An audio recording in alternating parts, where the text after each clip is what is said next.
उदयपुर में एक सड़क हादसे ने मंगलवार को बड़ा मोड़ ले लिया।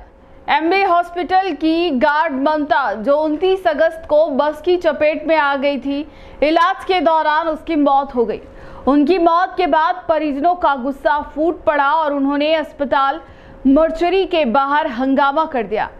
परिजनों की मांग थी कि मृतका के परिवार से किसी एक सदस्य को संविदा पर नौकरी दी जाए। हादसे में घायल युवक मोहम्मद आसिफ का इलाज अब भी जारी है। फिलहाल पुलिस और प्रशासन स्थिति संभालने में जुटे हैं। उदयपुर में बीते 29 अगस्त को हुए सड़क हादसे में मंगलवार को इलाज के दौरान महिला गार्ड ममता ने दम तोड़ दिया। ममता की मौत की खबर मिलते ही परिजन एमबी अस्पताल की मोर्चरी के बाहर पहुंचे और गुस्से में हंगामा कर दिया। परिजनों ने साफ कहा कि ममता परिवार की जिम्मेदारी संभाल रही थी और उनकी मौत के बाद परिवार आर्थिक संकट में है, इसलिए सरकार यह अस्पताल प्रशासन को परिवार से किसी एक सदस्य को संविदा पर नौकरी देनी होगी। मृतका के परिजन और मोहम्मद आसिफ के परिजन भी मोर्चरी के बाहर जुटे और प्रशासन से न्याय की मांग की। दरअसल 29 अगस्त की सुबह मोहम्मद आसिफ नौकरी के लिए घर से निकला था। इसी दौरान कोर्ट सर्कल पर उसकी मुलाकात एमबी अस्पताल की गार्ड ममता से हुई। ममता ने आसिफ से लिफ्ट मांगी और दोनों गोवर्धन विलास की ओर जा रहे थे, तभी रास्ते में एक बस ने उन्हें जोरदार टक्कर मार दी।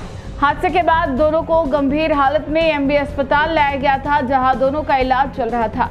मंगलवार को ममता ने दम तोड़ दिया, जबकि आसिफ का इलाज अभी भी जारी है।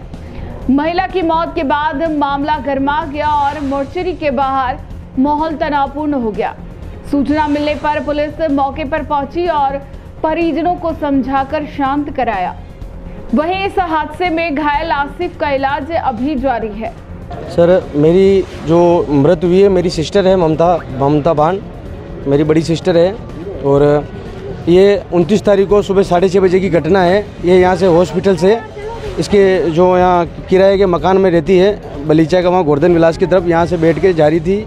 6:30 बजे जैसे यहाँ फ्री हुई है, 6:30 बजे एक्सीडेंट हुआ है। यहाँ से फ्री होकर के वहाँ जा रही थी, जो जल्दी जाना था इसको। ये लिफ्ट मांग के गई किसी व्यक्ति के साथ में और वहाँ गए और बलीचा के पास में गए और ट्रैवल्स वाला है बजरंग ट्रैवल्स है जो कपासन का है, वो उसने एक्सीडेंट कर दिया। उसका गोवर्धन विलास थाने के अंदर आता है। और जब एक्सीडेंट हुआ उससे आधे घंटे बाद संबंधित हॉस्पिटल में लाने के बाद में संबंधित चौकी को, हॉस्पिटल चौकी है उसको सूचित कर दिया था और संबंधित चौकी ने संबंधित थाने को सूचित कर दिया था। लेकिन आईओ 5 दिन हो गया आया ही नहीं है, ना बयान ले लेके नहीं, ना देखने के लिए आया है। परसों शाम को मैं वहाँ गया, रिपोर्ट दी वहाँ पे, तो रिपोर्ट देने के बाद में ये कह रहे हैं हाँ अभी CCTV नहीं चल रहा है, हमारी ये नहीं चल रहा है। कल इन्होंने FIR दर्ज की है। कल शाम को किसी व्यक्ति को, अज्ञात व्यक्ति को ये साथ में लेके आए। जब मैंने इनसे पूछा सर ये कौन है, इन्होंने उसका जवाब नहीं दिया कि मेरे मिलने वाला है। ना ट्रेवल्स वाला वहाँ एक्सीडेंट करके भग गया वहाँ से और कहते हैं कि भाई ये तो हम हमारा कानूनी प्रोसेस के हिसाब से हम जब्त करेंगे, जबकि डेली गाड़ी इनके रोड पे इनके थाने के बाहर होकर निकल रही है। श्रीमान आईओ से मैंने निवेदन भी किया थाने में जाके, इन्होंने कहा कि हम हमारा कानूनी प्रोसेस करेंगे। क्या मांग है? मेरी मांग यह है कि मेरे जो दोनों भांजे छोटे छोटे हैं उनको संविदा पे लगाया जाए और जो जिस ट्रैवल्स वाले ने अभी तक उनकी सूद भी नहीं ली है, जबकि एक की मृत्यु हो चुकी है, एक अभी घायल है, जबकि मैं पुलिस में हूँ। इनको मैंने परिचय भी दिया है, मेरी बड़ी सिस्टर है, लेकिन तो भी ये जानबूझ करके ये आईओ और मेरे को थाने वाले कोई कोऑपरेट नहीं कर रहे हैं। अब हमारी पुलिस में भी ऐसी स्थिति हो गई है, स्टाफ होते हुए भी, परिवार के होते हुए भी हमें कोऑपरेट नहीं कर रहे हैं।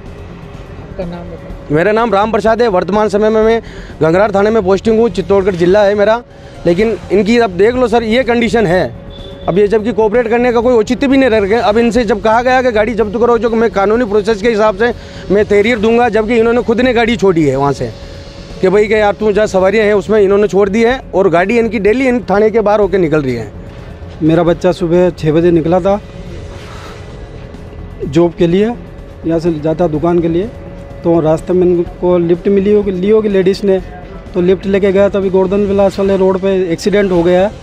अब उसके बाद में किसी ने ना सुधली ना कुचला, किसी राहगीर टेम्पो वाले ने यहाँ पे पहुँचाया हॉस्पिटल में और हमें सूचना दी नंबर लेके। उस टाइम तो उसका गर्म खून था, तो उसने नंबर दे दिया। नंबर लेके सूचना दी, तो हम भागे भागे यहाँ आए, लेकिन यहाँ संभालने वाला कोई नहीं था। उसके बाद हमने संभाला, परिचित तो आए सब जितने भी थे। उसके बाद में अब ये जो लेडीज़ है, लेडीज़ की डेथ हो चुकी है और मेरा बेटा जो है वो घायल गंभीर है। उसकी मानसिक स्थिति अभी स्थिर नहीं है, वो अभी थोड़ा सा नॉर्मल हुआ, बिल्कुल अभी नहीं है, वो अभी कुछ सोचने समझने लायक भी नहीं है और उसके सर में अभी पेन बहुत ज़्यादा हो रहा है। अब ये लोग कह रहे हैं कि एक बार इसको घर पे ले जाओ, इसको छुट्टी दे देते हैं, तो आगे अभी क्या इसकी स्थिति रहेगी वो अभी हम कुछ नहीं जान सकते। आपकी मांग क्या है? हमारी मांग ये है कि ये लड़की की जो डेथ हुई है इसको भी इंसाफ मिले, इसका पूरा सहयोग करे जो हमारी सरकार, और हमारे लड़के को भी जो भी इनसे बनता है उसका भी सहयोग करें। हमारी मांग यही है। मेरा बच्चा गंभीर चल रहा है, एक की तो मौत होगी, इंसाफ चाहिए। उसके भी छोटे छोटे बच्चे, वो भी है नहीं, अभी पूरे हालत से ठीक नहीं हुआ, अभी वो उसके बहुत हालत ख़राब हो रही है। अब हाँ, और इंसाफ चाहिए हमारे को, बस वालों को जितना जल्दी उसको लेके आओ यहाँ से, इंसाफ चाहिए हमारे को बस।